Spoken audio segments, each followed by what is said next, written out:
Hello, everybody. Thank you very much for your time and coming along today. Just to give you a bit of background on me, I'm one of the senior partners at Digital Works Group. We're a business transformation innovation consultancy. We're full of, I guess, old people like me, really, grey hair and effectively no hair. We've been around the block a while and come across the challenges and also the benefits of going through, I guess, digital transformation, for want of that particular term. So hopefully today we're going to share some of our experiences and some of our expertise. I'm going to use this deck that we've put together just to, I guess, guide the conversation and guide the presentation and the webinar. And as Sophie says, I'm going to talk today about how you go about controlling change when you're going through a transformation or even a turnaround situation, okay? But also, secondly, the importance of getting this collaborative, cross-working or cross-functional working relationships, which are really, really important, actually, as you will see as we go through the webinar itself. A little bit about me. I've been in digital for 25 years. I've worked for some fairly big organizations, fairly well-known ones, let's call them Web 1 companies like CompuServe and AOL. Free serve in the day, all the way through to organizations today who are going through that either turnaround or transformational, game-changing innovation type of activity. My background, as I say, is digital, but it's also change. It's also been at a relatively senior level within corporate environments, and I've been through these kind of challenges, not from a consultative perspective, but principally from somebody who within an organization needs to go through it. And that's, I think, a very useful reflection point. This is all we're talking about today. Some of it might have come out of a book, but the majority of it has been done through practical experience. So we're going to talk about, firstly, in a very short session, actually, we're going to give some context. It's really, really important context, because what it fundamentally does is it tells the environment that today we are all operating within and we need to adapt towards, okay? The second bit is about our experiences, as we've said, but also what we've found to work when you're going through the challenge of control change and in needing to inject effective working practices. So we'll talk about those three states I just broadly mentioned, kind of turnaround, transformation, and innovation, but we're going to focus very much on, let's call it the transformational stage. We're going to talk very briefly about a proven framework that we use as an organization to make change smoother and faster. Then we're going to talk about the importance of controlling it and the implementing those effective practices. And we're going to frame it around how you control the macro change, what creation processes you need to inject, what types of cross-functional working practices, and then some tools which help that, which we have come across that we quite like.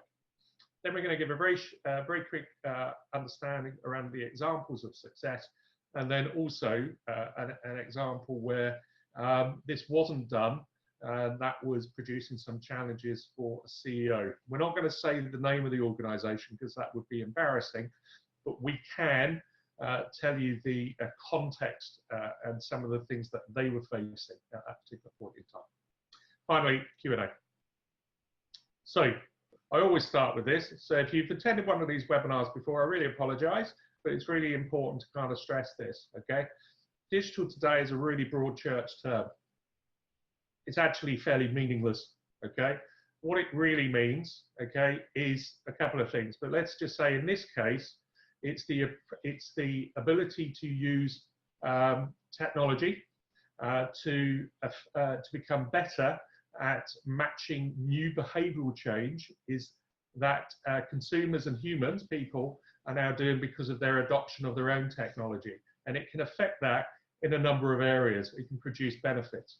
It can produce benefits in the way you do marketing through PPC SEO, through your assets, so your web assets, your mobile applications, and the way that effectively you create a multi-channel experience, through your internal processes, okay, and the way that you can digitize that to make that more efficient, through your end-to-end experience, because today, unfortunately, most humans are now really demanding. They're very time poor, then frankly you want a very joined up, multi-channel, multi-device, highly personalized, highly relevant experience, which then effectively matches their needs. So experiences today are really important as well. And the ability to adapt to that with digital is clearly an important part, but it isn't just the answer. It's part of that mix. Clearly, obviously, the technology and data, that needs to operate and change. Data is really, really important these days. It's the fuel for risk management, to personalization, to everything else. And your technology stack is the way to effectively enable that in a very efficient and effective format. Okay, and digital and, as say, IT are synonymous. Okay, you know, today when people say this is what digital is, there isn't a massive flavour. It's just IT. Let's be very clear on that. Final thing, also obviously, is to do with talent. Okay, we're all humans. We've all changed. I'll talk about that in the next slide. But fundamentally, when we're at work, we're still a human, and we need different experiences. It might be different ways of working. It may be different tool sets that we're looking for. Especially if you are one of these terms, a digital native, maybe a millennial. Okay, their demands, their way of working, what they're expecting is very different today. But broadly, it covers all of those things, okay, including elements like supply chains and your processes and other bits like that. So that's a very broad explanation of this ambiguous term at times called digital. So the boiling down to that, as I alluded to, was this: people at one hand, whether they are a consumer or they're a buyer from another business or their talent, have just changed. Their expectations have changed quite significantly in this period of time. Okay, and it has been relatively rapid over the last 20 years. The adoption, this is well known, right? The adoption of the mobile phone, for example, has changed our way of operating in buy cycles and everything quite significantly. So when in the past, when we walked into a shop, we would look at a price and we may have said the offer price is fantastic. We go, oh, we're buying now. But typically, a lot of us go, well, let me check to see if I can get that somewhere else more cheaply. Okay, and occasionally that can happen. It's very empowering for organizations. Because of that, and this is marketing 101, you have to adapt to your market or your customers. And you do that through all areas of your business, as I preceded, I've just said. Go to market, technology, processes, customer experiences, and all those type of things. Okay, and it needs to be encompassed within that clear vision, that strategy plan, your capabilities, and your enablement. Okay, but what's really clear is that businesses have to adapt to changing behaviors and expectations within humans and all of their functions today. Okay, if they don't do that, they will be disrupted. Okay, digital isn't just one of the disruption points. Regulation is another one. But if you don't adapt, then fundamentally you will be disrupted. Another thing to obviously be aware of is the macro, the general characteristics of what the markets are like these days. And although this is possibly more pertinent for a consumer market, this is equally starting to develop in B2B markets as well. So core characteristics, okay? It's really, really fast. Things are changing massively rapidly, okay? Businesses need to be able to adapt really quickly. It's really unpredictable. I mean, we're living in a highly, at the moment, unpredictable phase of the world. Brexit is one of those things, okay? But so are macroeconomic events, such as what's happening between the US and China at the moment. It's really difficult to be predictive, and therefore the old techniques of how you potentially would do traditional planning, okay, are clearly under threat, because you can't really look 5 years out with any degree of clarity these days. In fact, for a lot of organizations, I would say being able to look a year out is pretty challenging these days. So you have to do things in a slightly different way. What is also, and we've also said this already, correct, is effectively it's more complex than it ever used to be. Okay, buy cycles, people broadly in the way that they look for information to be influenced to buy stuff is extended quite significantly over the last few years. Okay, so if I'm now being an effective company trying to sell things to people, I now have to look at all of those elements. You know, 5 or so years ago, it was 5 things. Now it's 20 plus. Claire, I think we've got a poll coming up at the moment just to share with the audience to just ask them 1 or 2 things. Are you able to launch that? Sure, here we go. Here's the question for you. What percentage of consumers use more than one channel during their shopping journey? That could be 42%, 57%, 73%, or 86%. Well, I think the key thing here, everybody, and well done for recognizing it's clearly a lot. Okay, so all of those is a lot. All right. Fundamentally, as I said, it's become more complex in the way that people operate when they're buying things. And that just demonstrates that in that way. As I say, not quite 86%, but very shortly that will undoubtedly be the case. Today, 73%. For those people who thought 57%, it's moving a bit. It's more complex than perhaps you're anticipating. But as I say, still 57% of people doing that type of behaviour is still fairly complex along the way. Thanks for doing that, everybody. Just going to close that poll down.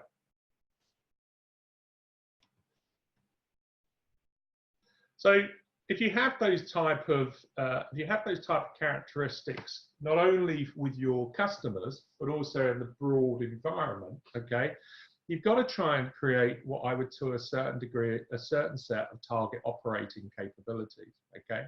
Now, right at the heart of that is to build the capabilities into your business so you become strategically adaptable. Okay. What does that mean? Fundamentally, it means that you can react, you can move quickly, you can do the right things at pace. Okay.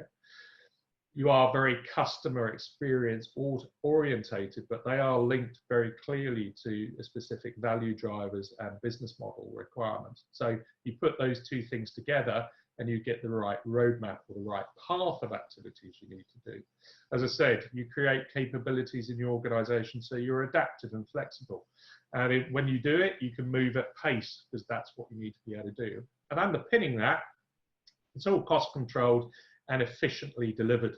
And you do that through all areas of your business, whether that be go-to-market, in your processes, your technology and data, and most importantly, actually, it's probably your humans, because they're the most challenging element to get right. But I think if you think about what I've said before around about those customer changes and the macroeconomic environment, these are fundamentally the capabilities or the target operating capabilities that need to be within organizations today. And I'm not going to dwell on this too long, but it's really clear some companies do it, some companies don't. There are a number of organizations on the left-hand side that I am a particular fan of. I think everybody will hold up Amazon all the time, okay, so let's not talk about them. And financial, big Chinese financial services, fintech business, an amazing amount of transactional capabilities. They refresh their technology stack every 4 years, so they can continue to do the right things in the market, and they're flexible and they're able to change at pace. They are amazing, okay? The other one is Ing. Okay, we'll talk about Ing very, very briefly. We've used those as an example. In fact, I've cheated somewhat because I've given you a link to a video later that I would strongly recommend everybody look at, because we hold them up as an organization which has actually got to what I would call, there's never an end state, but they've got to a very, very mature state in the way that they operate and they control change and the working relationships within it. And the video explains it far better than I can. Okay, but we'll talk about that in a minute. On the right-hand side, there's some names we all know who frankly haven't made it. Okay, and they didn't adapt fundamentally to the conditions. That's not to talk about how much digital they had. It's fundamental that they didn't adapt to the environment that they were facing, for whatever reason that may be. because of all of the disruption happening, you've broadly got organisations fitting into 3 states today.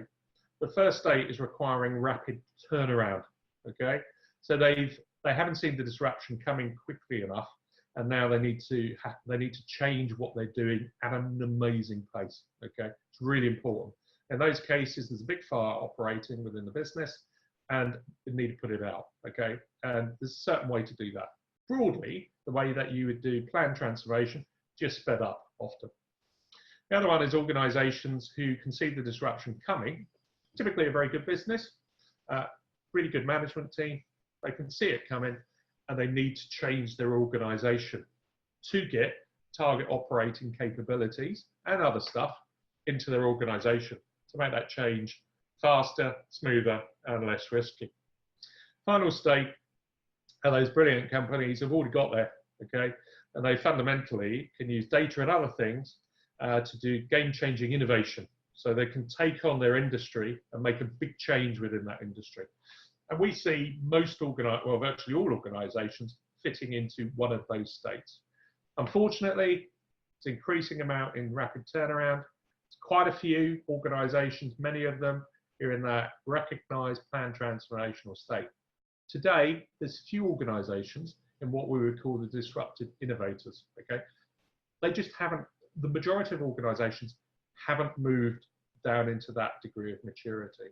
Okay, because it's hard to do, and it also takes a lot of work to be able to do so. But if you don't do it, then you become like, unfortunately, you become like Mother Kit, unfortunate in the way that happens. Very briefly, when we go and talk to organisations about transformation, typically, okay, we use this broad framework today. We've got a top-level methodology which operates to, we start with education about what digital is, then we give a direction of change through what we call a digital evolution or business transformation curve. Then we've got a bunch of blueprints or proven elements at each functional state, at each stage, which will help in that change. But we also talk about this, which is absolutely the capabilities that you need to inject into your organisation to make that change smoother, faster, and less risky. Now, some of the earlier webinars that we've done have gone through this in quite a lot of depth. But as you will see, there's a red box around elements, and this is what we're going to talk about today, is for most organisations, the requirement to have a central planning function to control the change, a big program change, okay? But the importance as well of getting your creation processes right, or your cross-functional working practices, the way that IT potentially and marketing need to operate together is really very important in that particular regard. But this gives you an indication of all the things that you as organisations need to put into your business if you're going to go through a significant transformational stage. It starts with your vision at the top. It goes through cultural elements in the green, what we call strategic factors, and then into what we term executional factors, of which 2 of them we're going to be talking about next. So, why is it important broadly to be able to control change in working practices? Okay, well, if you're going to have significant change, you need to be able to control it. Okay, and you need to have people working together, your humans working together well, so you effectively align your actions, your assets, your costs, and other criteria along the way. So on the left-hand side, if we look at it, this is everything that we've said today. Okay, you need to adapt your organisation, not only to do the right things for your customers and the environment, but secondly, you need to get the right degree of capabilities into your organisation, skills, whatever it is, and actions to ensure that that change is smoother and faster. What it broadly means on the left-hand side is just a lot to do, okay, to be able to do that. Now, to be able to achieve that, you've got to make the right choices in 4 critical areas, we say. And one of those things is how you're going to go about controlling that top-level program, that macro program of change. The second bit is what I'm going to choose as my creation process, or how I can get individual streams of change to work in the right process. So again, it gets delivered in the right way, on time, on budget, whatever you want it to, whatever KPIs work. The third one is how you go about creating the right working practices.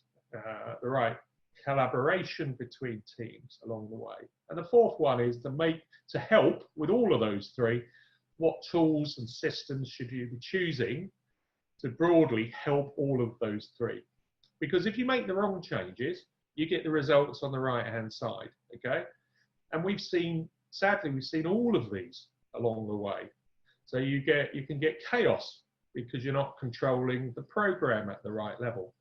You can get organizational friction because people don't like change often. Some people do, but often a lot of people don't. And actually, it can create organizational frictions between people. And that's just unpleasant. Go about it in the right way, you can eliminate that. For me, that's one of the most, it's the most horrible things, when people start to go, I just don't want to do this anymore, when it starts to go in the wrong direction. You can also burn budgets very quickly. You can have poorly aligned functions and assets, so you don't do the right things out in the market. You get slowness. How often the maybe people in the audience here have heard, our organization's a bit like treacle, you just can't get stuff done. You can get rigidity. Oh, we can't do that because we've always done it that way. Okay, well, that's really clear, but you shouldn't do it that way anymore because everything's changing, okay? And you may also get poor customer facing outputs ultimately, and that's a real impact to your customers and then ultimately to the organization because they don't pay you as much anymore. You broadly create often strategic rigidity. You know, the opposite of that element I was talking about, strategic adaptability, okay? It's the opposite of what you need to do. So if you don't get those things right in the middle, you often output you know, a non-optimized way of working for your business. So microeconomic change. How do you control a big transformational program? Okay. You know, it's an interesting debate on this one, but we see for most organizations, you need to go through a two-step process, okay? Because most organizations getting to what we would call, you know, the optimal way of working, the step 2 target, and as I say, Ing have broadly got to that state, or are pretty near to that state, what we would call a self-regulated model. Most organizations aren't like that. And you have to be practical. You have to put your hands up and say, you know, it's going to take time and effort, probably through step 1 approach, to enable us to get towards step 2. Okay. So your step 1 is broadly, you put in place a central team or a change function. And it doesn't have to be huge. It's broadly a group who look with the appropriate governance, okay, to control that big degree of change. They align stuff, they calibrate it, they ensure that teams work together, they operate to the right measurements, okay? And they're trying to affect that change in the right way. So they're working, in one respect, to control that macro change and ensuring it's changing in the right way with appropriate measurements. And those measurements could be the normal stuff, such as cost and budget controls, but mustn't lose sight of the fact that it also needs customer success within it, or employee satisfaction, or strategic adaptability measurements within it, because that's the other bit.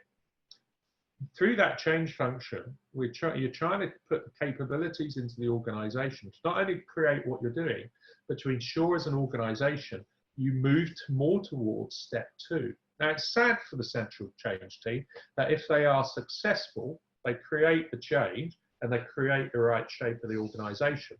And then fundamentally, they can be redundant. But actually, that's a massive measure of success in what they've done. Because step 2 is a self-regulating model, okay? You don't need a central change team. You've got the right working relationships between parts of the organization to ensure it's moving in a self-regulated way in the right direction itself. Now, there are very, very few instances out there of this happening, okay? But where it is happening, it is incredibly powerful, okay? As I say, if you're starting on a transformational journey, practically start at step 1. Their job is to control the change, but also ultimately to get the organization towards step 2 in that particular regard. So that's what we strongly recommend when you want to create a macro change, okay? Now, in our 9 change function, we haven't talked about that step 2, or that self-regulated model, only because in 99 out of, or even 999 times out of 1,000, you need step 1, and that's the way to do it. So that's what we strongly recommend in that macro change environment. The next bit to ask is, what processes do we need to put into the business to help each stream create things? Okay, because there's often change is about creation. Okay, now I'm sure everybody, or a lot of people in the audience today, okay, know about agile, and they know about waterfall. Okay, so agile is, really adaptive, effectively, fast sprints of delivery and all of those things. Waterfall often maligned because effectively it's planned change with long delivery cycles, very standardized in that particular regard. And broadly, we could look at it in this way. That's at 2 ends of a spectrum. So you've got waterfall at one way, which is high degree of control and sequential delivery. And then you've got pure agile, which is more adaptive with faster delivery cycles within it. Okay. The issue about agile for a lot of organizations is the fact that it's very difficult to, agile is about what I call left to right delivery, but there's no right to left framework or planning associated with it. Okay. Now, agile was originally developed for the software development industry. Okay. And that works really, really well. So if you're actually creating just a web environment, or you're doing a software development interface, all that stuff, agile works incredibly well. Conversely, however, if you're trying to create a billing system or a brand new technical environment or architecture, okay, you probably need a degree of planning in that, because agile might not make it work together correctly in the calibration of the bits. Waterfall is really good for creating a big capital project like a new Hoover Dam or something like that. That makes sense to do that. So if you're creating a web interface, then agile makes sense. But for every other bit of kind of that transformational element, and also to give certainty for actually to your CFO to a large extent of the time, we say, why don't you use a hybrid approach, which takes the best of waterfall from a right to left planning perspective, but the best of agile from a left to right delivery perspective. There's this framework which is gaining rapid popularity, which is the SAFe methodology, which is scalable agile, for want of a better term in that. So we recommend that in lots and lots of cases. Okay. Now, obviously, if it's a software development house, we recommend agile. If it's a Hoover Dam creation, which we never get involved with, it's waterfall. But most of the time, it's to do with this SAFe methodology, and there's flavors within that as well. But again, as a group or audience here, I strongly recommend, if your organisation is going through significant change and you need to adapt into your marketplace, have a good look at the SAFe methodology. So we've got an approach, as I said, to that macro change. We've also talked about individual streams and the right processes associated with that. Okay. The other bit is the is the ways of working together. Okay. Now, I've already heard that today's customer and the digital environment is more complex than ever before. Okay, and complexity broadly means that you've got to think about things and define it and work together to be able to deliver it. Because if you don't do that, and you continue to operate in silos within the organization itself, what you broadly get is a poor customer experience. You can get that horrible thing called organizational friction, and fundamentally, you're probably going to get poorly aligned investments and actions along the way. Okay. Now, for us, again, these are our experiences. Okay, and these are just recommendations. You have to do it in teams have to work together in a cross-functional way. Okay, got to break down the organizational silos that most organizations often fall into. Okay, now if you're going to create an omni-channel, multi-device and customer relevant service, okay, you can't just do it in your viewpoint. It's not going to work. Okay, so you can't just create the right go-to-market marketing message if the product doesn't do what you say, or you can't operationally support it, or if things go wrong, it doesn't operate in that. If things go wrong, you can't fix it quickly enough. Okay, and you can't operate in a silo if you are looking to be a strategically flexible or adaptive organization. Okay, because silo doesn't work in that way. So you're going to have to rethink. Organizations have to rethink what they do with organizational functions. Now, as I said, your self-adaptive organization, there are lots and lots of different ways to structure an organization. And again, it's outside the scope of what I'm talking about today, okay? But really successful businesses in that regard may have functions, but they're loose functions, and they operate together. And they operate, especially through creation processes, in a cross-functional way. They will bring people together to ensure that what is created for the customer and the business has all of the input necessary to bring these elements along the way. And it means getting the right people from individual teams together to work it. Now, if you don't do that, as I say, you'll create solutions which are absolutely correct for your function, but they may not be joined up. And your customers think like that. They don't think like a vertical function. Okay, that's the business. That's how the business operates. Your customers think in a horizontal way.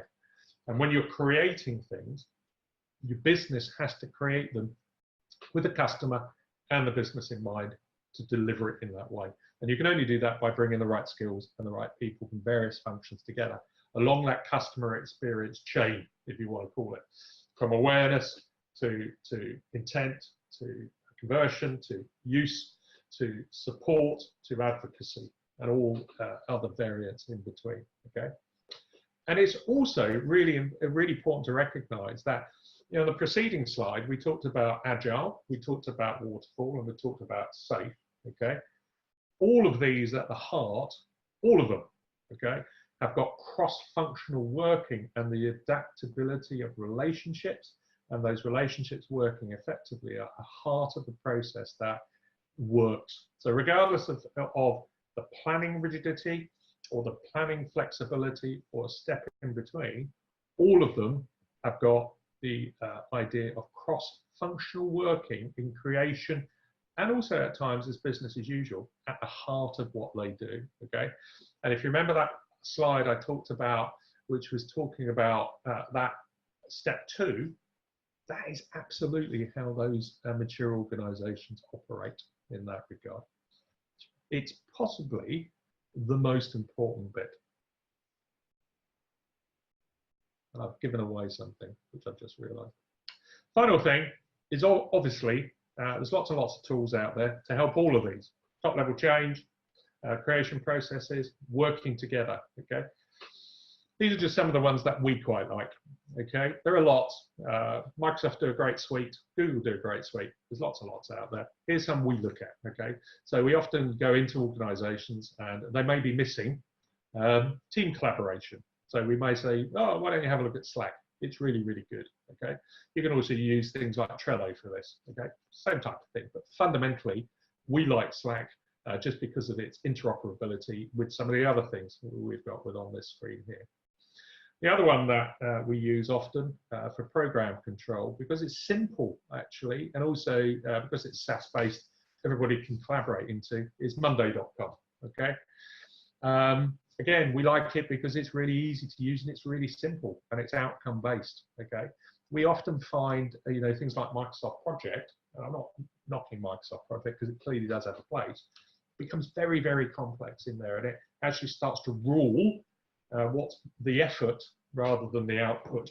So we often say Monday.com does a broadly similar job, okay, but it's just easier, and because it's all SaaS orientated and it's multi-team collaboration within it, it encourages that type of thing. Often often project can be output as a physical document, and its version control gets quite difficult. Monday.com, you don't have that. So we quite like Monday.com. Other one we like is AHA. AHA is, and I'm an old product director. That was my background, okay? So I like doing product management, and I'm very, I understand, I guess, and I'm very passionate about how you can control the product development and creation process. In my day, unfortunately, it used to be done by paper and email and all that stuff. AHA takes all that out of the way. It's got good processes to be able to help define things in an appropriate use case or epic type of approach. But then as the way it controls all the way through the process, and it's pretty adaptive. So if you work in a regulated environment, you can get regulatory approval for various things and inputs. And again, it helps that collaboration, but also underpinning that clarity of what you're going to do in the definition, but also the way that it gets controlled through that process. There's very much like a workflow for creation with collaboration involved, but it's really easy to use, massively powerful, really easy to use. And actually underpinning all of these, they're pretty cheap to use as well, okay? They're all SaaS based, they're all based upon user things. They're not going to break the bank, okay? And as I say, in certain really complex programs, maybe Monday.com is not appropriate for that. But as I say, generally on the whole, they're a pretty good suite of products. But if you don't like those, and some people don't, they go, look, you know, we're a Microsoft house or a Google house or something like that. There are equivalent tool sets associated with that. Claire, I think there's another poll going to pop up. Is it possible you can run that one for me? Sure, I'll run that for you now, 1 second. From the 4 core elements presented today, which do you think is the most important? A central team who can control and facilitate the macro level, an appropriate change creation process or methodology that the business can follow, effective working relationships such as cross-functional working practices, or a strong set of tools to help control, encourage and enable. Please go ahead and vote. Thank you. Okay, so do you know what, the try answer to this is they're all important, okay? The most important one, I think, and it's only my humble opinion, is the effective working relationship state. As I say, it is the core to get that to that mature environment or self-regulated environment, okay? All that said, if somebody really challenged me and said, no, central team to get us where we need to do practically, I wouldn't disagree with that either. But if I was forced to choose, I would choose the effective working relationships, because if you broadly get that, then you get a degree of self-regulation in what you're doing anyway, and then potentially the central team isn't quite as important as it was. All that said, as I say, I think they're all important in that regard. So whoever voted for any of these, I think you've broadly probably got it right. But fundamentally, for me at least, it's that working practice. Finally, some examples of what I've been talking about. So as I say, I'm going to cheat a little bit today. Please go and have a look at this. It's actually in Belgium that this video relates to, okay? It's that self-regulated, mature state I was talking about. We don't, as I say, we haven't seen this very often be achieved, but it's massively powerful when it is done.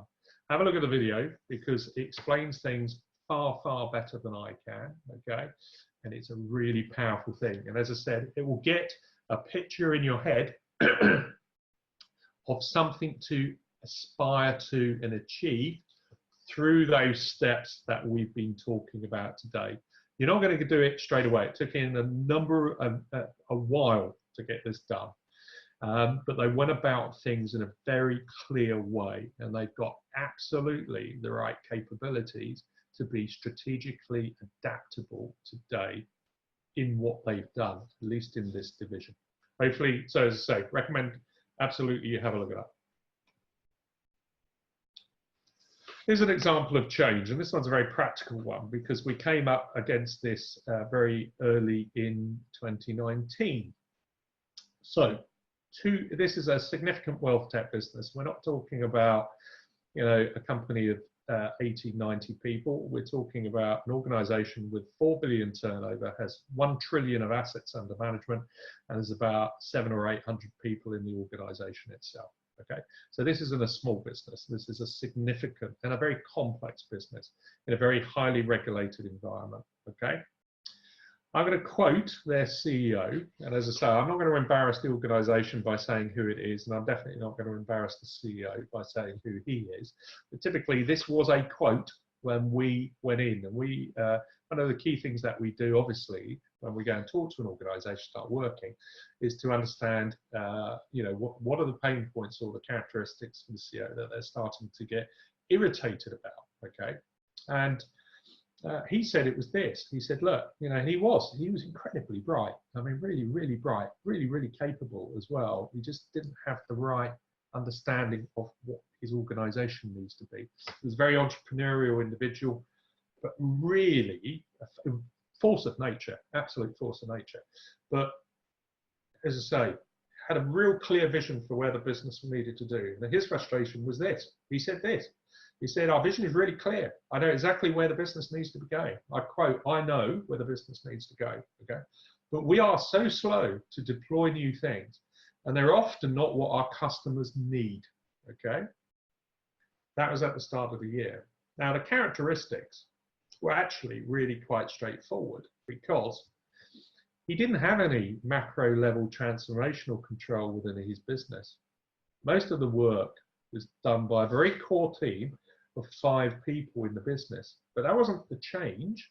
That was just 5 senior managers doing what they needed to do. Okay, nobody was looking, nobody had planned what needed to happen to solve that problem through a transformational change. Okay, there wasn't that. There was no macro control within the organisation. There's no road mapping. There was a vision and whatever, no path. Okay, so that was a problem within the organisation itself. Second thing was, they didn't have a clear creation process. They had no process. Okay, didn't even have a waterfall process.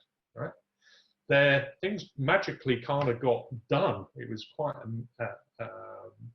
it just kind of happened. Okay, there were some people in the organisation tasked with getting it done, and by force of will, they kind of got stuff done. Okay, but there wasn't a clear creation process within the business itself. And that was quite frustrating because clearly that was part of the reason why potentially things weren't being developed in the right way, or they were slow. There wasn't a healthy cross-functional working practices. There was a real clear siloing. Okay, there was no product team working very elegantly with the IT team. The IT team were very clear that their job was to keep the lights on and keep it functioning rather than adapting what needed to be done. And there was, as I say, there was no parts of the organisation moving that change program through it. It wasn't very healthy, as I say, working practices. There may have been at one point between those 5 senior managers, although sometimes not, but definitely through the rest of the organisation, big chunky silos that didn't get on together particularly well. The final thing is, because they didn't have any of that, they didn't have the right tools within the business itself, okay, to enable those type of things. So as we said to the CEO, once we discovered all of this, I said, well, it's really clear why you're not getting stuff done and why it's slow and why you don't create the right things and everything like that. And broadly, it's because you don't have these things in place. So we worked really hard for the first part of the year to work on a bunch of other stuff, but also secondly, to help him solve these issues. And I'm happy to say they're in a lot better state today than they were at the start of 2019. But it's not too surprising that they were in that state when they didn't have the organizational capabilities to effectively ensure that they were moving in the right direction. And that's just the start thing. And it's not because they didn't have a CEO who knew where he wanted to go and he didn't have the energy to do it or any of this stuff. He just hadn't empowered the right capabilities for the organization to help him move the organization forward. And you'll be really pleased to know, guys, that that's me stopping talking at this particular point in time. As I say, we've been talking there for about 45, 50 minutes. Hopefully, what I've imparted, made sense.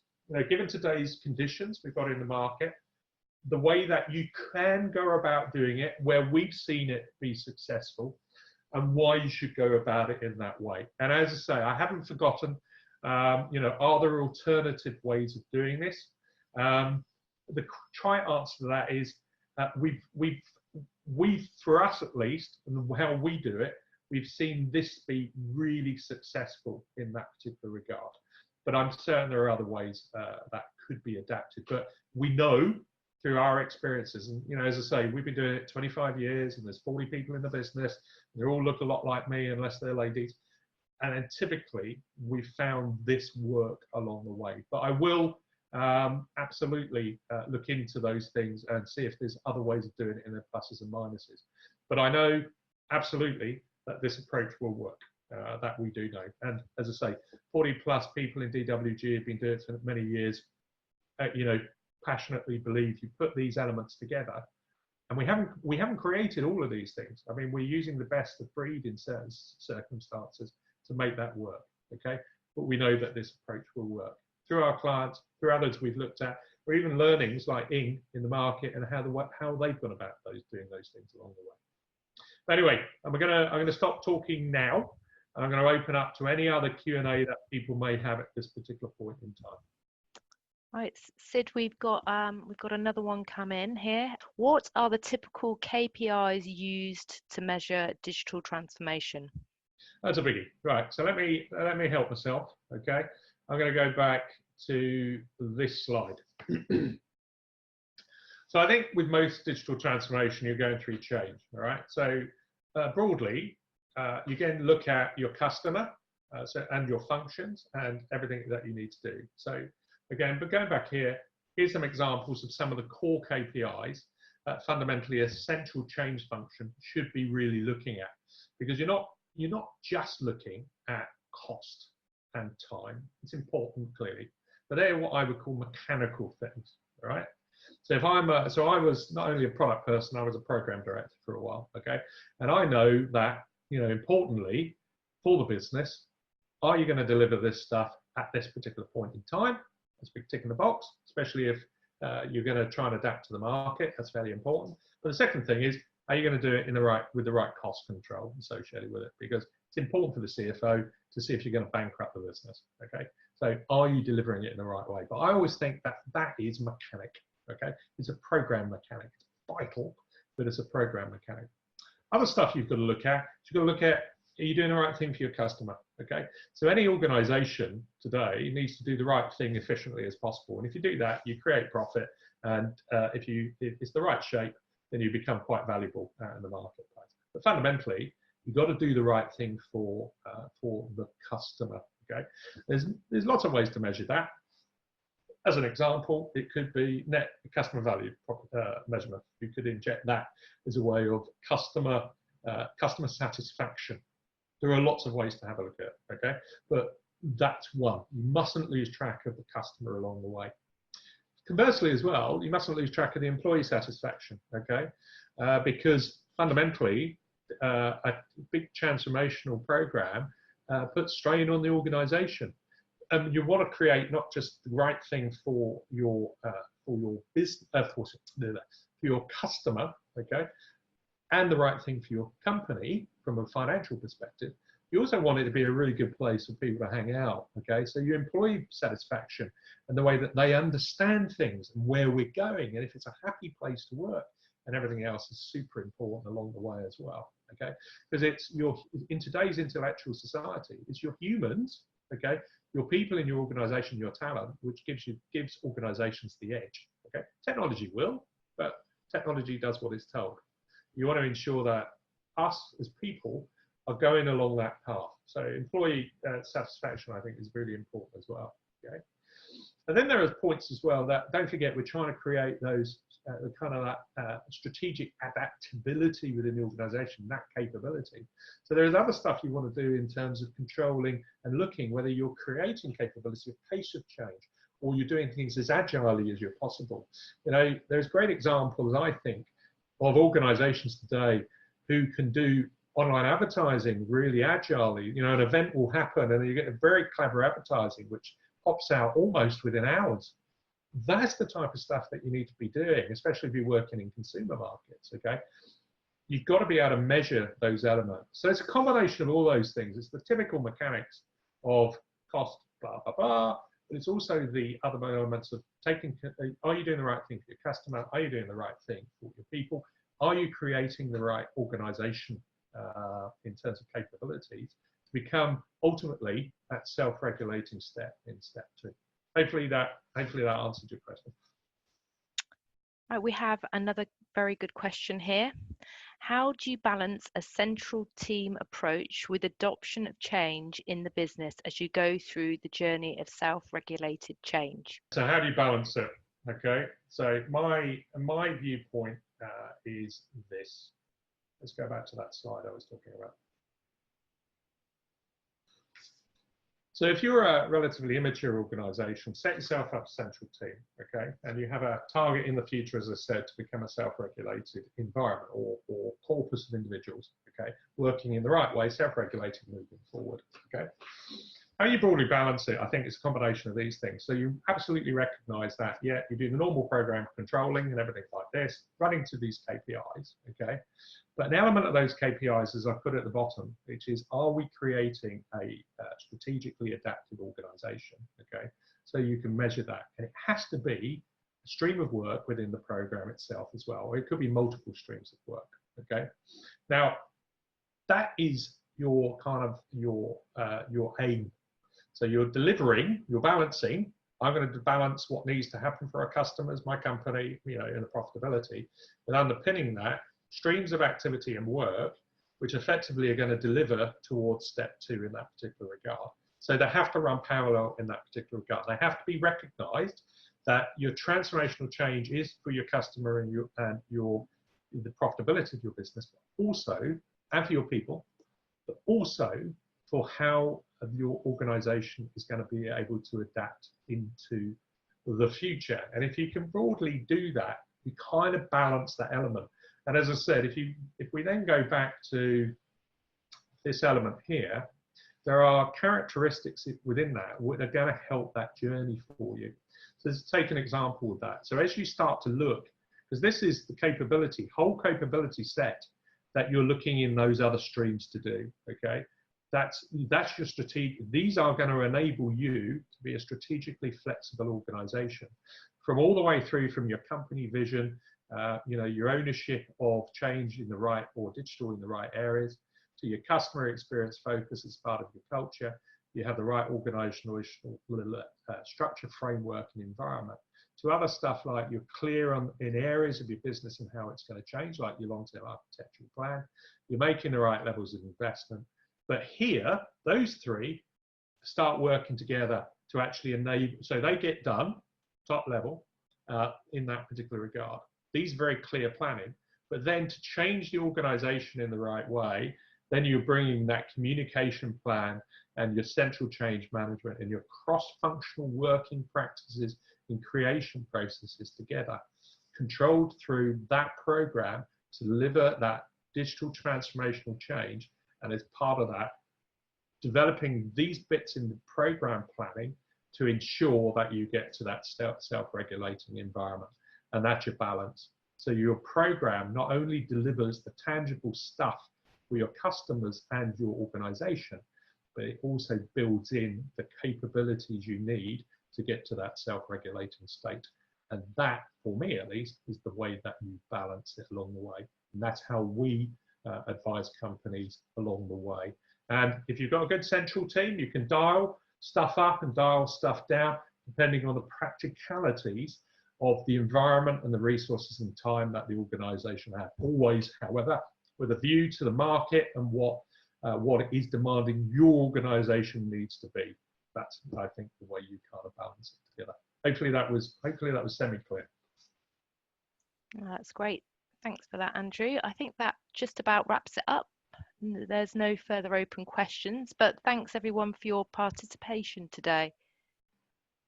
Hopefully that was useful, guys. As Sophie says, thank you very much for your time.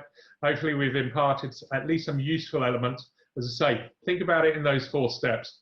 They're the key things to keep in your mind in those ways, and also what the target will be into the future. And as I always say, if anything else pops up to mind or you need some other stuff clarified, please feel free to get in contact with us. We'll very happily try and help along the way. Thank you very much, guys.